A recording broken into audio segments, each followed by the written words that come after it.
জয় কৃষ্ণকালী মায়ের জয়। আমি প্রত্যেকদিন মাকে নিয়ে আমার ভিডিও করি। আজকে আমি কিছু আমার ব্যক্তিগত জীবনে কিছু ভিডিও করছি। দেখুন, আমি প্রথমেই বলেছিলাম আমরা হাজব্যান্ড ওয়াইফ দুজনে খুব পরিশ্রম করি। আমি এই যে ফুচকা আটা দেখতে পাচ্ছেন, এই যে ফুচকা ঘুরছি ছোটো ছোটো, এইগুলো আমি এক বেজকি প্রত্যেকদিন ঘুম থেকে উঠে আমি আটা মাখি। আটাটা মেখে রেখে জাগ দিই। তারপরে আমি যা কাজ করা, রান্না বান্না, বাচ্চা আছে, রান্না বান্না, বাসন টাসন ধোয়ার পর তার মায়ের মন্দিরে যায়। এই ছোটো ছোটো দেখছেন গুচিগুলো, এগুলো আমাকে কিন্তু এক বেজকে আমি করি সারাদিন। আমার সকাল, আমার হাজব্যান্ডও খুব পরিশ্রম করেন, আমিও করি। উনি সকাল সকাল ভোরবেলায় নিউজ পেপারে বিজনেস আছে, উনি চলে যান। আর আমি এই যে সকাল সকাল ফুচকা আমি করে নিয়ে, রান্না বান্না করে নিয়ে তারপর আমি এই যে বেলতে বসি। আমাকে অনেক দূর থেকে কিন্তু ভক্তরা আমাকে ফোন করেন। তা ফোন করে আমি যতটা পারি কাজ করতে করতে আমি ভক্তদের সাহায্য করি। আর আমার যেমন কাল এক ভক্ত আমাকে ফোন করেছিলেন আমেরিকা থেকে, আমাকে রাত 12টার পর ফোন করেছেন। আমি তো জানি না, বুঝতে পারিনি। আমি বলছি মা কালকে আমাকে সকালে ফোন করো। বলছে মা তোমাদের যেখানে দিন আমাদের সেখানে রাত, আমি আমেরিকা থেকে বলছি। তা ওই ভক্ত পুরো একদম মানে খুব সুন্দর আমার সাথে কথা বললেন। আমি রাত্রেবেলাতেও ফোন ধরেছি, উনি আমাকে বললেন মা আমি দরকার হলে তোমার জন্য রাত জাগবো মা, তোমার যখন দিনের বেলা হবে আমার সেখানে রাত্রেবেলা হবে। তা দেখুন, আমি এইটুকু ভক্তদের কাছে বলি যে কেউ রাগ করবেন না, জানবেন সবাই সবাইকে বুঝুন। আমি যতটা পারবো ভক্তদের আমি হেল্প করি। এই যে আমার এটাও তো আমার জীবনযাত্রা, যেহেতু আমি দেখতে পাচ্ছি যে ফুচকার বাস্ক আছে, নিউজ পেপারে বিজনেস করে আর ফুচকার স্টলটা করে। যেহেতু আমার সংসারটা, আমার মা আছে, একটা খরচাও আছে, সংসারে বাচ্চা আছে, আমি যতটা পারি হেল্প করি ভক্তদের।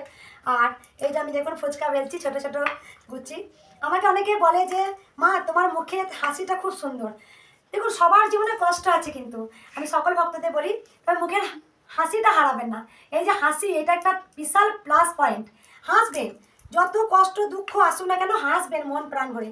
আমার দেখবেন বেশিরভাগ ভিডিও কিন্তু হাসি মুখেই করা। কষ্ট থাকে, হ্যাঁ অবশ্যই কষ্ট আছে, কিন্তু একটা কি বলুন তো মা, কষ্টের মধ্যেও হাসিটা হারাবেন না। আমি যেমন এই যে কর্ম করি, এই যে ফুচকা বেলছি দেখছেন, এটাও তো একটা, আমি কিন্তু মুখে সবসময় হাসি রাখি। কেন না, আমি সত্যি ভাবি যে আমার কষ্ট করতে কোনো গায়ে লাগে না। আমার কৃষ্ণকালী মা আছে, কৃষ্ণকালী মা সবার কাছে আছে। আর কৃষ্ণকালী মায়ের আমি নাম জপ করি আর এই কাজ করতেই থাকি। কৃষ্ণকালী মায়ের নাম জপ করি আর কাজ করতেই থাকি।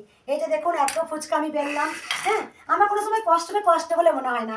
আমার কষ্ট করতে ভীষণ ভালো লাগে, কেননা কষ্ট না করলে তো কেষ্ট মিলবে না না। এই দেখুন, এই যে আমি এটা বেলে এখানে রাখলাম, এই যে এটা কিন্তু আমার ফুচকো ছোটোটা সেই ফটো ভিডিও করছে। আর দেখুন এই যে আমার কতগুলো অ্যাওয়ার্ড আছে, দেখুন এই আমার আলমারি মাথায় তোলা আছে। এই অ্যাওয়ার্ডগুলো কিন্তু আমি জব থেকেই পেয়েছিলাম। আমি জব ছেড়ে দিয়েছি, আমি প্রথমেই বলেছি আজকে। আর আমি সেই ফুচকাগুলো আমি ভাজি, আমি নিয়ে যাব, দেখবেন এই যে আমি সব বেলে রেখেছি। দেখুন সব একটা একটা করে বেলেছি। অনেক সময় লাগে ফুচকাটা, অনেক সময় লাগে। আমি এই ফুচকাটা ভাজবো। এই যে আমি ওপরে এই যে দেখুন আমার উনুন আছে, উনুনে ফুচকাটা ভাজি। ফুচকাটা উনুনে ভাজলে খুব ভালো হয়। আমি জানি না, আমি বলিনি এই কথাটা কাউকে। আমি প্রচুর প্রচুর বাড়িতে পরিশ্রম করি, কারণ আমি জানি কষ্ট না করলে কেষ্ট কখনোই মিলবে না। তাই আমি আজকে এই দেখুন আমি ফুচকাটা আমি মায়ের নাম জপ করি আর কর্ম করি, মায়ের নাম জপ করি আর কাজ করি। এই দেখুন আমি ফুচকা ভাজছি,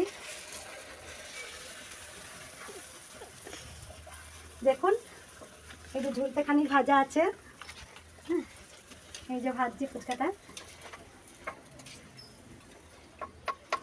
দেখুন আমি ভেজেছি ফুচকা। তাই কেউ জীবনে কষ্ট পাবেন না, তাই কষ্ট করুন আর মন প্রাণ ভরে বলুন জয় কৃষ্ণকালী মায়ের জয়।